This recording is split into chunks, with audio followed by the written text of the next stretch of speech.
कि वो चाहते हैं जुबान दे दूं, वो चाहते हैं जुबान दे दूं, मैं उनके हक में बयान दे दूं। वो चाहते हैं जुबान दे दूं, मैं उनके हक में बयान दे दूं। बचे हैं मुझ पे ये दो ही रास्ते, मैं झूठ बोलूं कि जान दे दूं। मैं झूठ बोलूं कि जान दे दूं। और है चार बेटे तो एक ही को, हैं चार बेटे तो एक ही को, मैं कैसे पूरा मकान दे दूं। आइए हम सुनते हैं रसिक गुप्ता जी को, उनका जो भी मन हो समय के हिसाब से वो आए। उन्होंने बहुत अच्छा संचालन करा। एक बार पूरा सभागार जोरदार तालियों से उनका अभिनंदन करें। जी स्वागत। हमारे देश में अरबी खाई जाती है, बोली नहीं जाती। अच्छा हमारे है। देश में चीनी खाई जाती है, बोली नहीं जाती। वाह। हमारे देश में अंग्रेजी पी जाती है, बोली नहीं जाती। नहीं फिर तो अपने आप निकलती है। बोली भी जाती है। एक बार लिखे तो अपने आप निकलती है। लेकिन अगर किसी को किसी की कोई बात किसी भी भाषा में समझ में ना आए तो एक बार पूछ के देख लो, हिंदी में समझाऊं क्या? कह रहा नहीं भाई साहब, क्या बात है, कह रहा नहीं भाई साहब समझ गया। इतनी शक्तिशाली हमारी हिंदी की भाषा है। मुझे तो याद आ गया भाई साहब, वो दो अंग्रेज भारत आ गए।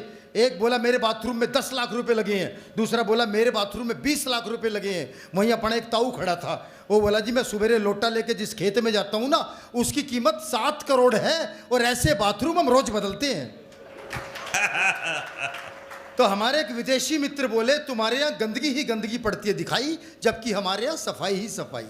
और आपको लगे मैंने पूरे हिंदुस्तान की संस्कृति की तरफ से एक पंक्ति में उसे जो जवाब दिया, वो जवाब आपके मन का जवाब था, तो दोनों हाथ उठाइएगा कि हमारे एक विदेशी मित्र बोले तुम्हारे यहाँ गंदगी ही गंदगी पड़ती है दिखाई, जबकि हमारे यहाँ सफाई ही सफाई। तो मैंने कहा तुम तो कीड़े मकोड़े कॉकरोच सब तल के खा जाते हो मेरे भाई, इसीलिए रहती है वहाँ इतनी सफाई, इसीलिए रहती है वहाँ इतनी सफाई।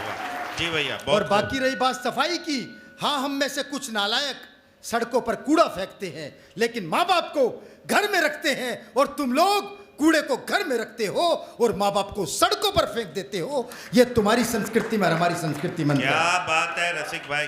तब मैं पढ़ता हूं 4 पंक्तियां कि कुदरत ने सृष्टि चक्र संभाला नहीं होता, कुदरत ने सृष्टि चक्र संभाला नहीं होता, रातों में तिमिर दिन में उजाला नहीं होता, कितना भी सर झुका लो किसी तीर्थ पर मगर माँ बाप से बढ़कर के शिवाला नहीं होता। माँ बाप से बढ़कर के शिवाला नहीं होता। बहुत खूब। लेकिन आज हमारे देश का दुर्भाग्य है कि उसी माँ बाप की जिनकी पूजा होनी चाहिए उन्हें हम वृद्धाश्रम में छोड़ रहे हैं। तब पढ़ता हूं कहीं 4 पंक्तियां कि जिसने गढ़ा वजूद तुम्हारा भाव उन्हीं के पड़े नहीं, जिसने गढ़ा वजूद तुम्हारा भाव उन्हीं के पड़े नहीं, मात पिता भेजे वृद्धाश्रम किंतु शर्म से गड़े नहीं।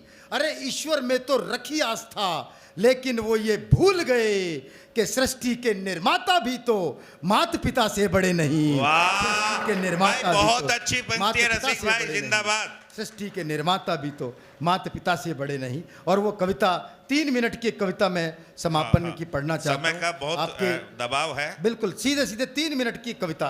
नदी और पहाड़ दोनों का जन्म हिमालय से हुआ, वहीं से कविता प्रारंभ होती है। दोनों भाई बहन के रूप में उतरते हैं नीचे, देखिएगा कविता प्रारंभ होती है। एक बार तालियां बजा दीजिए जरा सा, माहौल शुद्ध एक कविता सुनाना चाहिए। स्वागत। एक पहाड़ ने नीचे बहती नदी से कहा, एक पहाड़ ने नीचे बहती नदी से कहा, देख तो बहना जरा अपने इस भाई को, मैं ऊंचाई में तुझसे कितना बड़ा हूं, तुम्हारी तरह कभी इस नगर नहीं भटकता, सदियों से अपने स्थान पर अड़िग खड़ा हूं।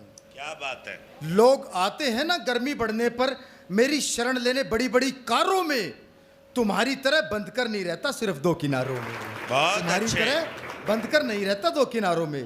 तो नदी बोली, ऐ मेरे अहंकारी भैया, तू तो भीतर से कुछ और बाहर से कुछ, और भले ही तेरा दूर दूर तक विस्तार है, पर ऊपर से ही तो ठंडा दिखता है। सब जानते हैं तेरे अंदर धधकता कितना बड़ा ज्वालामुखी का भंडार है, तेरे अंदर धधकता कितना बड़ा ज्वालामुखी का भंडार है। अरे मैं तो भारतीय संस्कृति की आस्थाओं का मंदिर हूं, क्योंकि जैसा बाहर से दिखती हूं वैसी ही अंदर हूं, क्योंकि जैसा बाहर से दिखती हूं वैसी ही अंदर हूं। होगा तो ऊंचा और बात करता रहे बेशक घटाओं से, लेकिन जब कृपा होती है ना मुझ पर किसी शंकर की, तब अवतरित होती हूँ उनकी जटाओं से। क्या तब बात है, अवतरित होती हूँ उनकी वाह जटाओं वाह से। वाह वाह वाह वाह। और भूल गया वो दिन जब लक्ष्मण मूर्छा पर भगवान राम की आज्ञा पाकर हनुमान जी के दोनों हाथ जुड़ गए थे। अरे गए तो बूटी लेने थे, पर तुम्हें समूचा एक हाथ में उठाकर आकाश में उड़ गए थे। पर तुम्हें समूचा एक हाथ में उठाकर आकाश में उड़ गए थे। अरे मैं तो अपनी सिंचाई से किसी मरुभूमि को भी लहलहाता खेत कर देती हूँ, और आ जाए ना राह में कोई बड़े से बड़ा पत्थर, उसे भी घिस घिस कर उपयोगी रेत कर देती हूँ। उसे भी घिस घिस कर उपयोगी रेत कर देती हूँ। मैं मानती हूँ कि पानी के विकल्प के रूप में तालाब है, हैंडपंप है, कुआं है, पर दुनिया की हर बड़ी सभ्यता का जन्म मेरे ही किनारे पर हुआ है।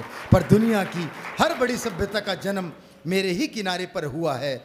और होता है ना संगम, कविता की सबसे मार्मिक पंक्तियां आपको सौंप रहा हूं। और होता है ना संगम जब हम दो बहनों का, तो दोनों साथ चल पड़ती हैं एक ही धारा में, और यही हमारा संस्कार है। और देख तो जरा खुद से सटे किसी पर्वत को, तुम दोनों भाइयों के बीच में कितनी गहरी दरार है। तुम दोनों भाइयों के बीच में कितनी गहरी दरार है। और सुन, एक साधारण सा पर्वतारोही भी तेरे बड़े होने के घमंड को उखाड़ देता है जब वो तेरी ही छाती पर पैर रखता हुआ तेरी शीर्ष चोटी पर भारत माँ का तिरंगा गाड़ देता है। भारत माँ का तिरंगा गाड़ देता है। भगवान राम के समय से ही पथिकों को जलधारा पार करा मल्लाहों को आय का अर्जन होता है, और पंचतत्व में विलीन हो जाता ना जब कोई शरीर, तो मुझ में ही उसकी अस्थियों का विसर्जन होता है। तो मुझ में ही उसकी अस्थियों का विसर्जन होता है। और उठती हूं ना जब ऊपर, तो बाढ़ में भाकर लाई गाद से खेतों में सोना भरती हूं, और गिरती हूं ना नीचे जब किसी बांध से, तो बिजली बनकर लाखों घरों को रोशन करती हूं। क्या बात है। तो बिजली बनकर लाखों घरों को रोशन करती हूं। और इस प्रकार अपना फर्ज पूरा करते करते अंत में सोचकर कि मेरा धरती पर आना सार्थक हुआ, मारे खुशी के खिल जाती हूँ।